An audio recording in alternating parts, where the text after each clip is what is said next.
We live in a technology-enabled world, but there are times when technology lets us down. Take passwords, for instance. For users, they're clumsy, hard to remember, and they need to be changed all the time. For businesses, passwords just don't provide the security necessary to keep important data from falling into the wrong hands. With over 80% of corporate data breaches being caused by stolen or weak user credentials, the time for improvement in authentication standards is now.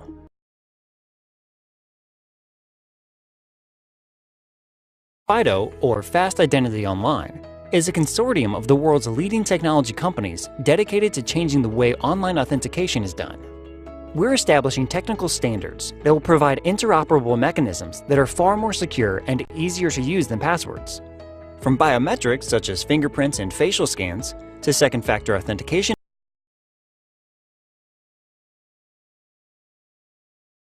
You think that fingerprints were safe?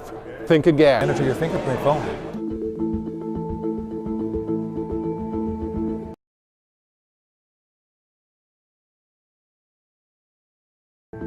One of the major pros of a password is how easy it is to reset.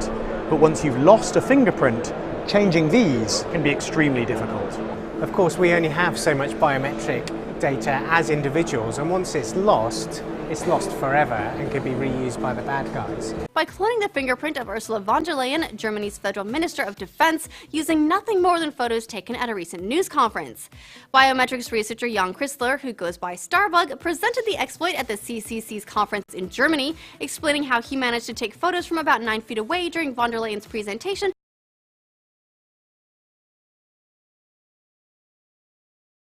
I'm comfortable to access my phone just using my fingerprint and that is it. But would I want to transact £50,000 with just maybe using a fingerprint? Probably not.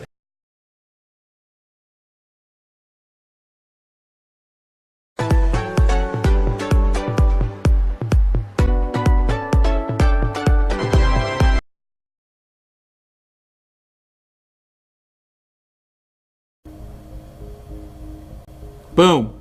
Again, immediately off the video. Not very hard to do. And this is a video that's publicly available online. It's just on the YouTube channel. I mean, obviously there's plenty of people that have video of their face that exists somewhere.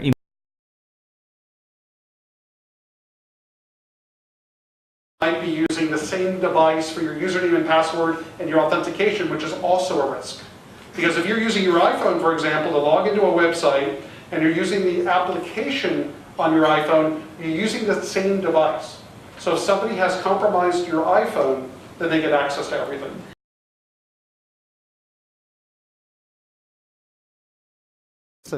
Who is a black rights activist. What these hackers did is they called Verizon pretending to be DeRay McKesson and basically said that he had a problem with his phone. He has to put in a new SIM card.